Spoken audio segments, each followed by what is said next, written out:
This is Adam King from Aliens Don't Ring Doorbells, and you're listening to Madness to Creation. Go ahead, say it. Welcome to the Madness to Creation podcast, where self-care and music merge. This is Maddie. How are you? I hope you guys enjoyed the previous interview that Mark Dean did with the legendary Don McLean, who sang that famous song American Pie, and also who recreated the song in an a cappella version with the legendary a cappella group Home Free. And we are bringing to you a brand new interview, once again with Mark Dean of AntiHero Magazine, The Spill Magazine, and Madness to Creation, with Donald Carpenter of Blisskrieg. And Blisskrieg is composed of members of Days of the New, Tantric, Submersed, and Eye Empire. I cannot talk right now. And I hope that you enjoyed the interview that they had. They discussed just simple things like how the band came together and how a supergroup forms and how they combine each other's influences. And they also talk about their single entitled Inside Me, and they have recently released their album Remedy, which you can pick up in all digital streaming platforms. And on that note, please like, comment, and subscribe. We are looking for 200 subscribers. And also, please like Madness to Creation on Facebook at Madness to Creation, as well as TikTok and Instagram at Madness to Creation, as well as Twitter at MTC Madness. And also follow Mark Dean on Facebook and Mark Dean Media Journalist. Please put a period in between Mark Dean Media Journalist, each one of those words. And just remember that I want to make sure that you guys take care of yourselves, practice self-care and everything like that. So on that note, here's Mark Dean's interview with Donald Carpenter of Blisskrieg. Take away, Mark and Donald. Hi, how are you? Hey, how's it going? I'm not too bad. It sounds like you've got your hands full. No, yeah, we've got the kids in the house here.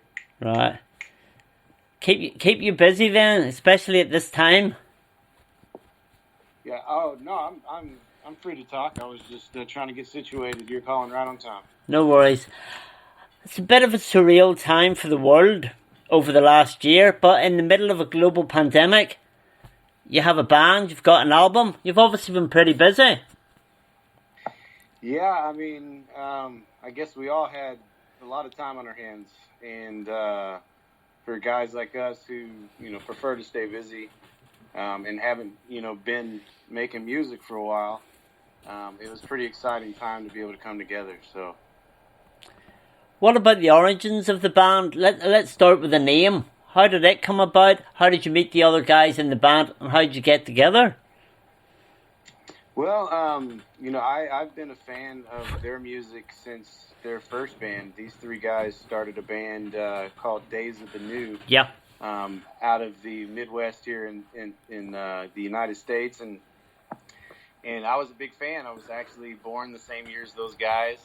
We were all about the same age. I was a senior in high school, and they were, signing a record deal and going to play with Metallica. So I was a big fan from early on, and never would have thought in a million years that we would be playing music one day together. But that's kind of how it happened, and it was. I think it was towards the end of last year, or actually 2 years ago. Todd Whitener, the guitar player, had reached out to me on the internet and had just mentioned that he was a fan of my music and that, he wasn't sure what I was doing, but that he was interested in being creative and wanted to see if I would get together and write some music with him. And over the time that we were going back and forth, he started to reconnect with Jesse Vest and Matt Tall, who were his original bandmates. And so as they were talking, he hit me back and was like, "Hey, I know we've been talking about writing some music, but what would you think about doing a band with these original guys that I started my journey with, and would you be interested in that?" And I was I was honored, Yeah. to be able to help, and so I took the gig, and I think one of the most dreaded parts of starting a band is trying to name the band. Yeah. There's really no rhyme or reason to what makes a successful band name, and if it's even the name that makes a band successful, usually it's the music that really kind of separates everything. But we started kicking some ideas around, and Jesse had this idea of Blisskrieg, and the idea was kind of putting a spin on a negative. The term Blitzkrieg was never really associated with anything too positive. Sure. With that, without going into the immediate, but it's basically when you break the original word Blitzkrieg down, it's stands for lightning war. Yeah. And we just thought that for one, there is a battle for our soul, really, when you look at kind of what's going on in the world, and for us, being guys who had been out of the game for a while, and we're taking a chance on stepping back into it. We just wanted to bring a little love back into the world. Yeah. We just wanted to bring a little more understanding and a little more happiness. And we thought, like, if we could be as aggressive with our love and our understanding and our connection as we are with some of these more negatives, that the world would probably be a better place. And so he just kind of came up with this little play on words, which is Blisskrieg, which is just our idea of kind of bringing in more of a loving war. That's the way we translate it, as a loving war. We're here to battle the forces of darkness with more of a positive energy. Yeah. So you've actually created a new word as well as a new album. Yeah. I guess you might as well have fun with it. It's really nothing that I guess that was kind of a serious explanation. Yeah. But it's nothing you want to take too serious. We just really got together and let it flow, and that's exactly what it did. It just kind of came out of us. What about the song creation? I mean, do you guys still live fairly close by? Were the songs created over the internet? Did you actually get together? How did the album come about in terms of composition of songs and tunes? Well, I think the game has changed a lot over the last decade or so, with, all these different, accelerations in technology and, the ability to share content, over, large distances.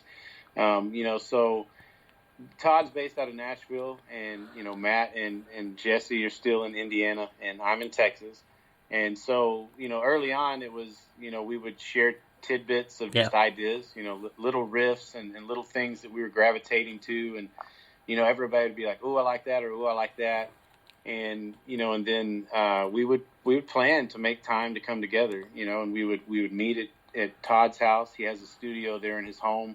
It has an amazing energy to it, and we were kind of. we were only getting together to create music. We weren't young and dumb. We're not getting together to drink and party and do all these other things. Yeah. And so when we got into a room, it was a very focused atmosphere, and everything was very natural. I think when you sign to a label, or when you're young and there's a lot of expectation, I think sometimes it can take some of the fun out of the experience. Yeah. I think it can kind of make it a little difficult sometimes.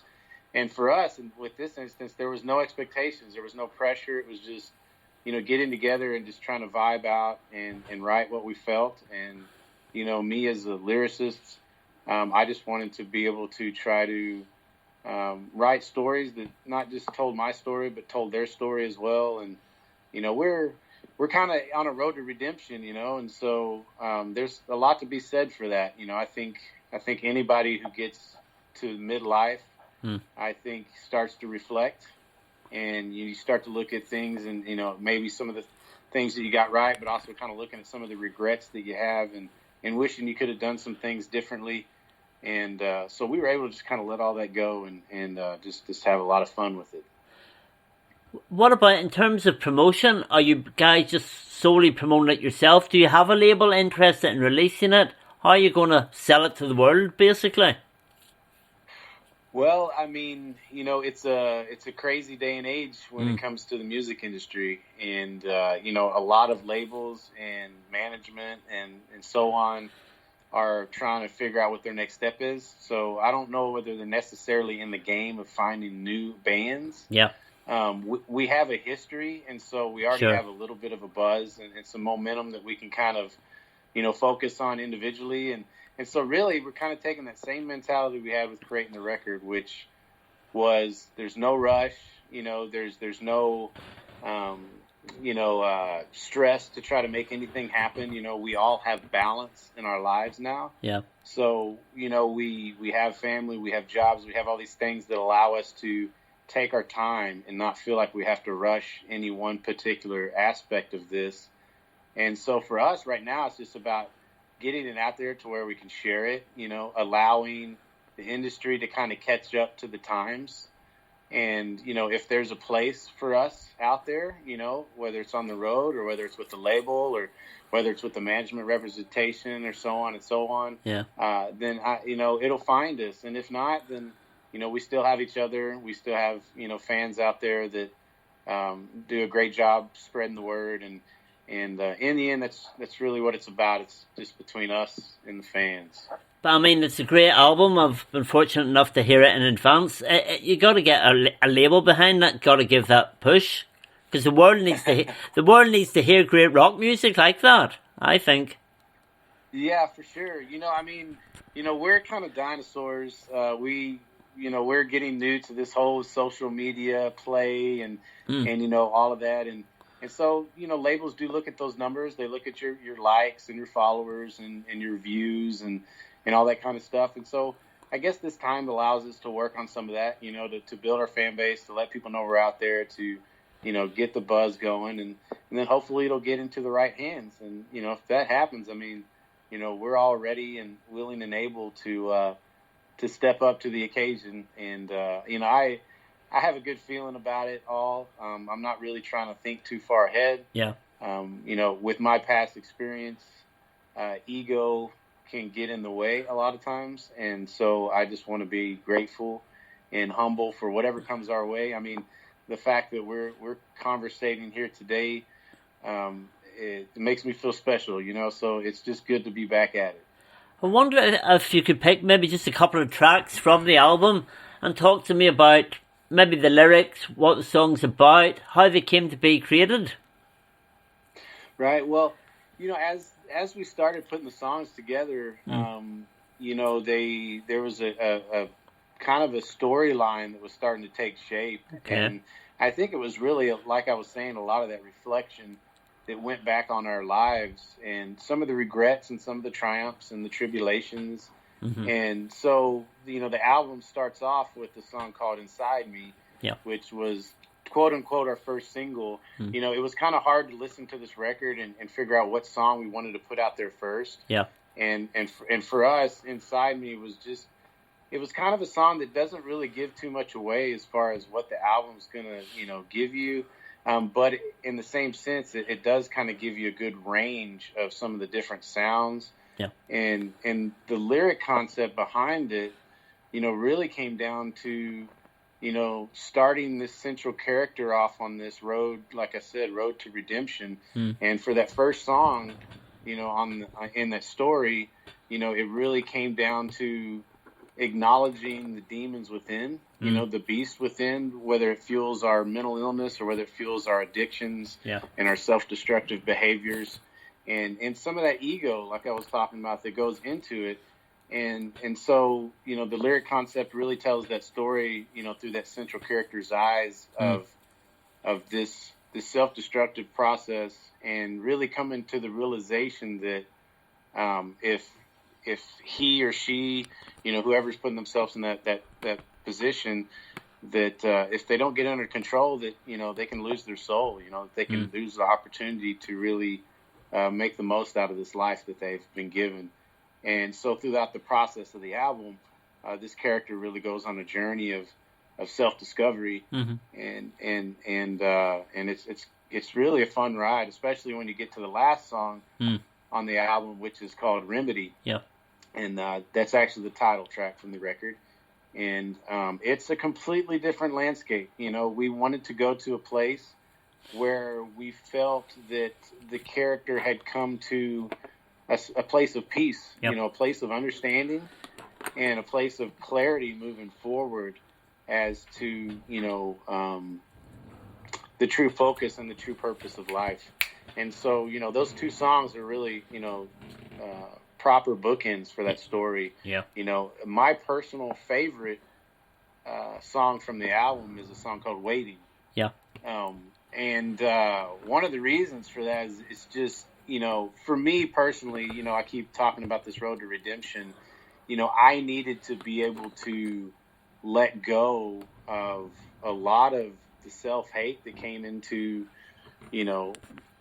understanding my ego process. And so that was really a personal song to me, that it just, in the chorus, it just says, let it go, let it go, let your tears fall down like rain. Your life will never be the same, because it's like, when you can really let the weight go of regret and just understanding that we all make mistakes and that it's a learning process and that we can get better at this thing called life, that it really allows you to be more truly of who you are and to find your purpose in life. And aside from the message on it, it's just a really rocking track. Like, it has a good jam to it. So. Yeah. Do you say, obviously, the band came together in a time of world crisis. Do you see the band having any longevity? Was it a one-off project? Has it fired fuel in all of the individual band members to work together in the future? I mean, what about in terms of live shows? The band continuing more than just the life cycle of the album?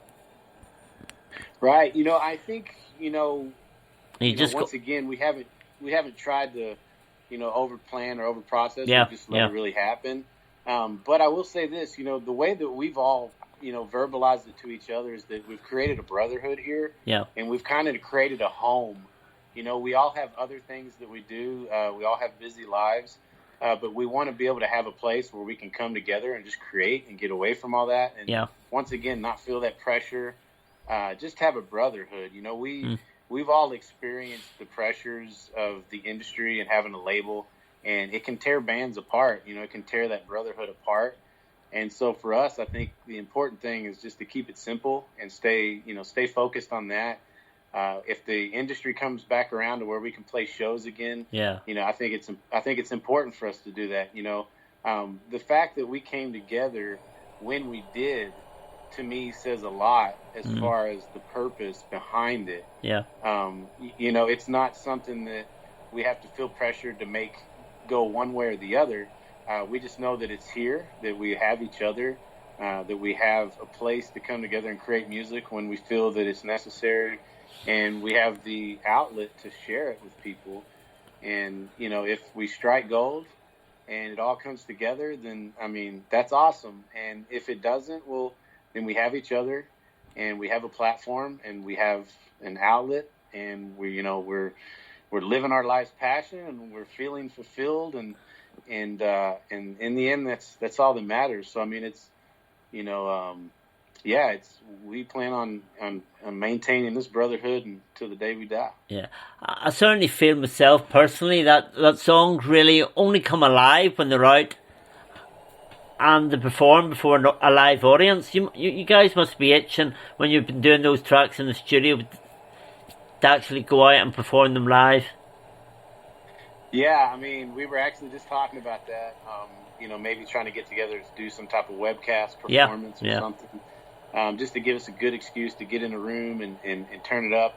We were also talking about how of a challenge it would be to play it live. This stuff is, there's a lot of layers to it. Yeah.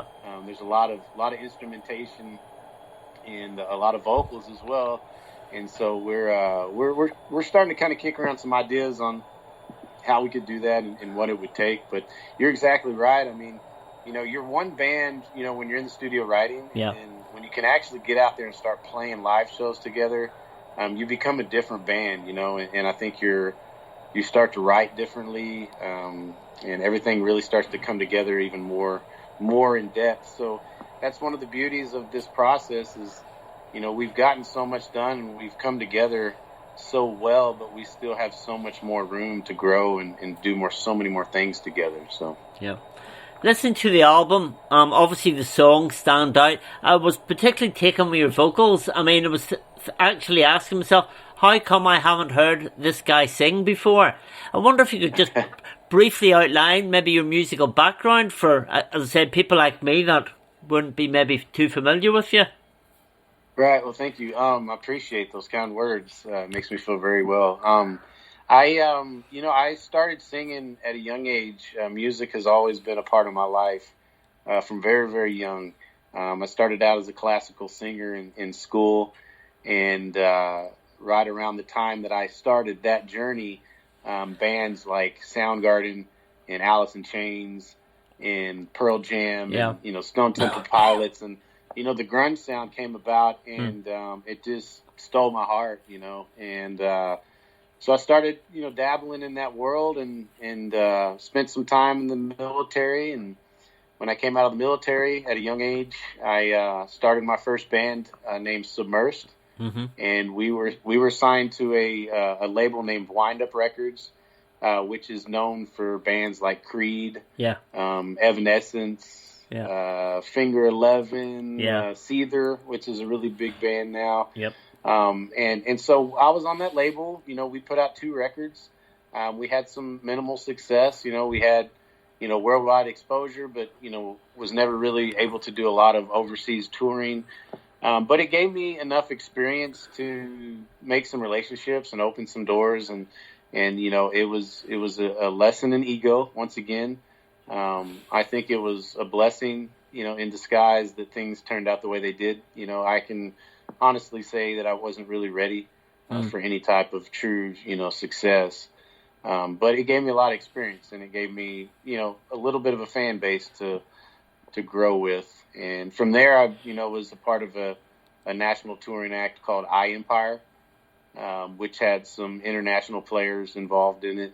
And we did a lot of touring and played a lot and, gained a lot of fan bases, but it just, burned itself out. Touring's a very hard life, and it can really put all the relationships to the test. And, unfortunately it didn't work out, but once again, everything happens for a reason, and it was a learning experience, and, it brought me to where I am and who I am today. So, I've been doing this for almost 20 years, but have just been waiting for that opportunity to really break out. I've had a lot of fans that have supported me and kept me going year after year after year. Even, there was a few years back that I just didn't think I would ever sing again. I didn't think I was going to be in music again. I was just really, once again, dealing with a lot of those regrets. And a lot of those negative feelings that can really, eat you up. And, it was, honestly, it was my journey back to faith, that allowed me to just surrender a lot of that to the Lord and say, hey, listen, I'm going to stop trying to think about my next step. And I'm just going to say, wherever you need me to be, take me there and I'll be ready, and I'm going to be a humble servant. And as soon as I did that, the phone started ringing. And, messages popped in the inbox, and here comes Todd, asking me about creating music. And there's just so many things going on now. And to be, like I said, talking with you and across the pond and, being able to share something that just means so much to me and to have my voice, be heard, it's just a phenomenal feeling. And I'm just so grateful. Moving forward, do you see music becoming more of a part of your life, or just something that you can run in unison with all the other different elements that make up your life? I think balance is the best word to answer that with. I feel an absolute sense of balance. Even to the sense where I feel like there's more I could do. There's more opportunities I could take advantage of. The important thing is just doing what I'm intended to do, and I do feel that I was born to sing. I was born to connect through music. And so, I think moving forward, the way I look at it is I feel like everything leading up to this was just practice, I just watched Tom Brady win his 7th Super Bowl, it's a big story over here in the United States right now. And, me and my friends are looking at each other and we're saying, we got a whole nother second half to play. And it's time to go out there and take a lot of this experience that we've garnished and go out there and utilize it and have fun with it and make an impact on people's lives. And I see me making more music than I ever have. That's great news, because this is it. I really do love the album. Ever since I got it, I think I first got a link to it about a week ago. It's on repeat pretty much every single day. So good luck with the album. I really hope it gives you the opportunity to progress, get out, and hopefully when the world situation gets back to normal, you can go out and play those songs live.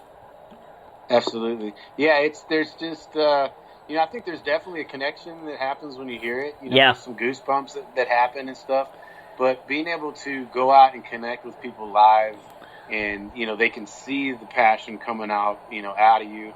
And my favorite part is the merch booth afterwards, shaking people's hands and hearing stories and making connections. And that's really what we are as human beings. There's so many fences being thrown up, and there's so many boundaries, and there's so many labels, and there's so many divisions that are just being thrown out there.